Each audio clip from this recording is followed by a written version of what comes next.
Sean bienvenidos, cordiales saludos. Una tarde más, la del jueves. Un placer como siempre. Platón va a ser protagonista. ¿Qué les parece? Un poquito de filosofía. María Dolores.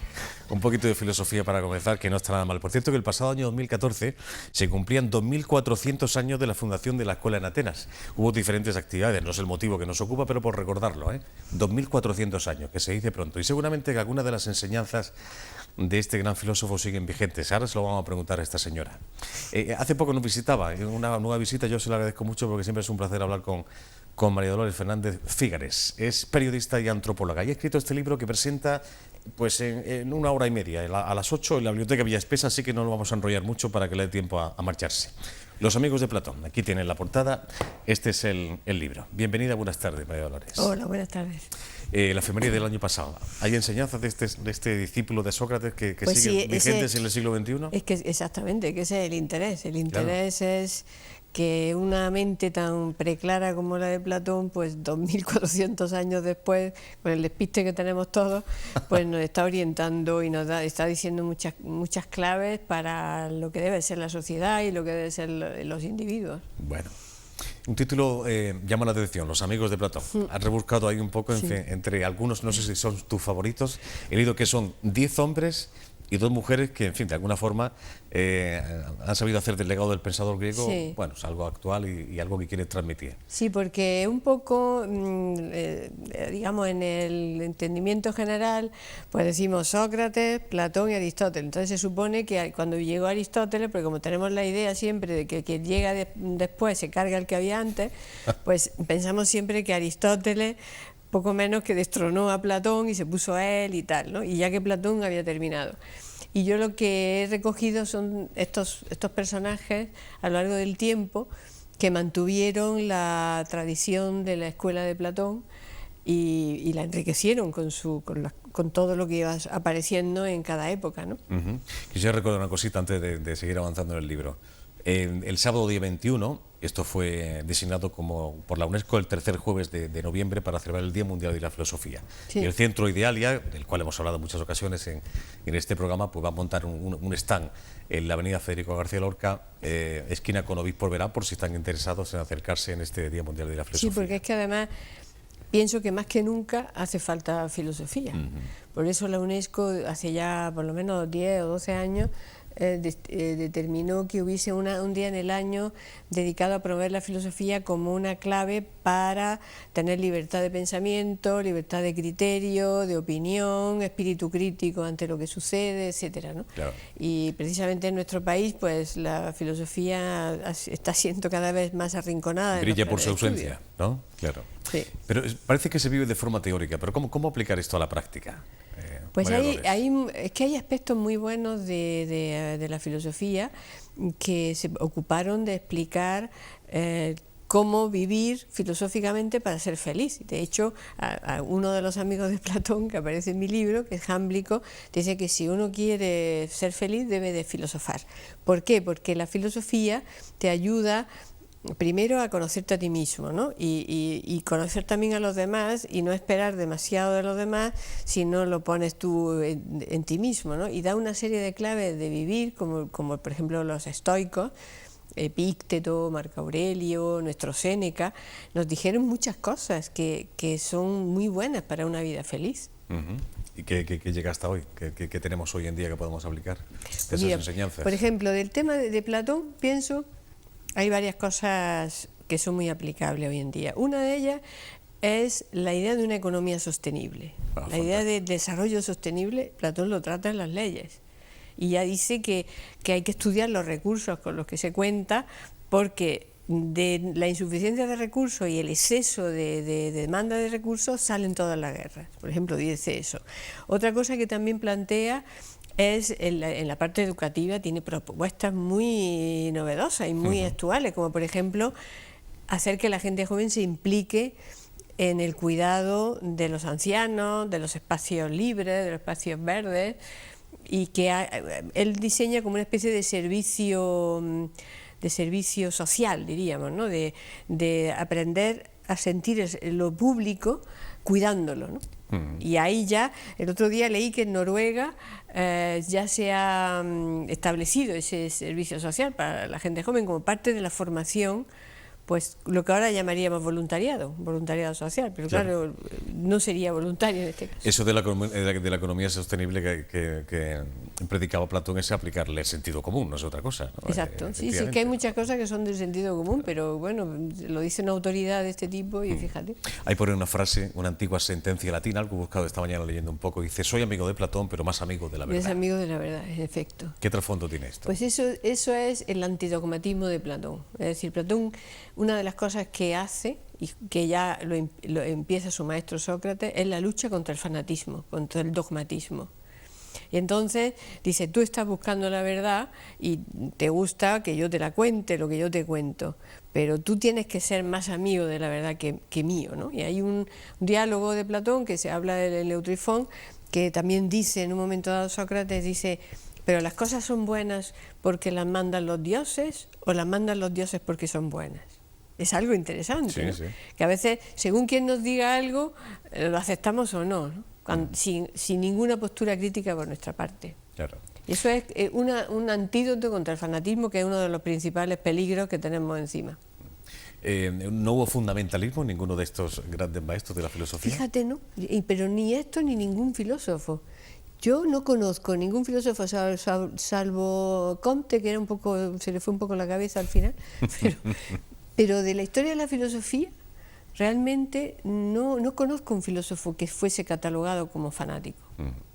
Habla un poquito de estos amigos de Platón, imagino que amigos tuyos, en fin, no amigos personales, son tus lecturas, tus referentes, ¿no? Pero he llegado a tener una sensación de amistad con ellos, porque ha sido como cuando conoces a tus amigos, que te los vas encontrando en la vida, ¿no? Entonces yo me los he ido encontrando, pues haciendo mis lecturas, haciendo mis búsquedas, ¿no? Y de golpe me llamaba la atención un nombre. ¿Por qué ese nombre? Empezaba a tirar del hilo, ¿no?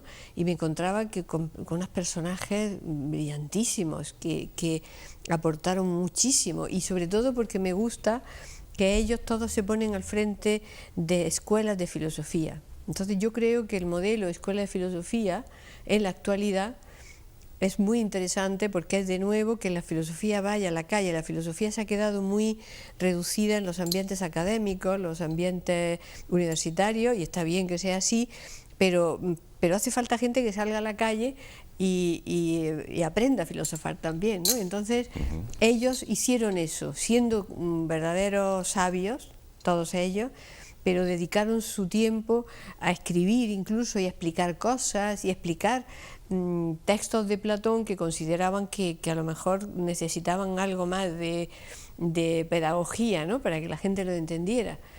Y lamentablemente la mayoría de ellos son desconocidos. Un nombre propio que incluyes en el libro, un señor llamado Jorge Gemistos. Ah, sí, ¿te ha gustado? Sí, en fin, cuéntanos un poco sobre a mí me encanta quién fue Gemistos Prieto. Bueno, Jorge Gemistos fue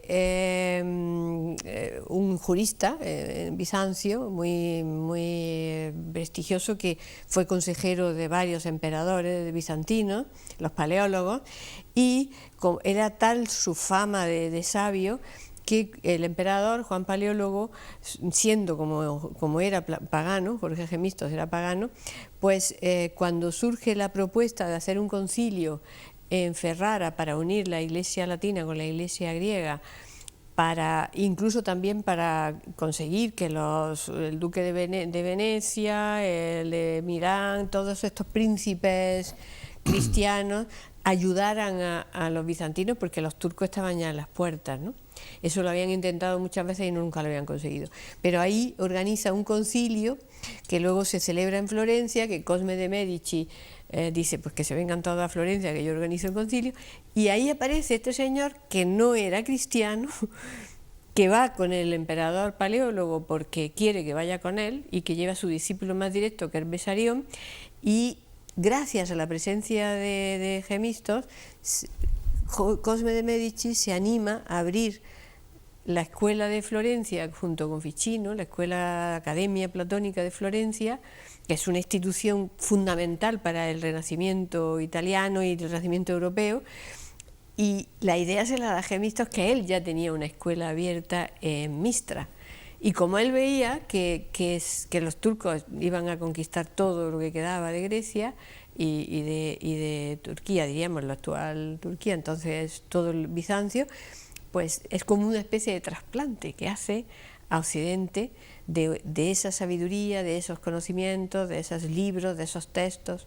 Una forma imagínate si es importante. De despertar a la Europa de la época, ¿no? Absolutamente. Total. Y luego además, bueno, también fue perseguido, claro. Hablando de religión y filosofía, siempre han sido dos caminos... a veces coincidentes y a veces divergentes. Efectivamente, eso quería preguntarte, ¿no? Pero ¿ha habido puntos en común en algún momento? Sí, sí, muchos, sin duda. Por ejemplo, Ficino era sacerdote. Ficino era sacerdote y además su padre era médico de Cosme de Medici, un poco como Aristóteles, ¿no? El padre de Aristóteles, que era médico de Filipo, de Macedonia, ¿no?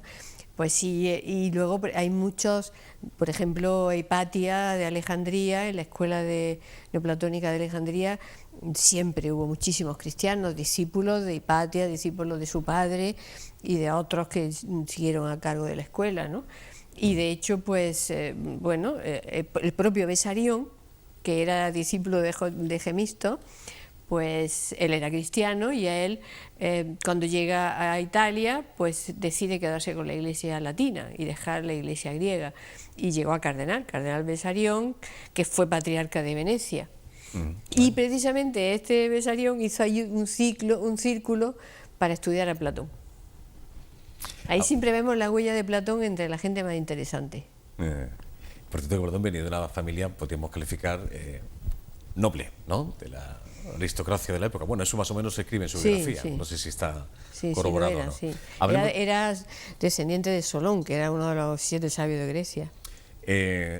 También se da el caso de la filosofía, María Dolores, que hay más hombres que mujeres, porque hablamos de estos amigos de los que hablas, que hay solamente, son 12 personas los que hace referencia en este libro, 10 hombres y tan solo 2 mujeres.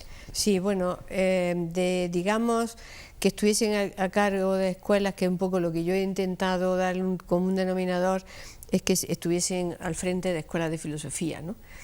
De las que yo conozco, Hipatia solo.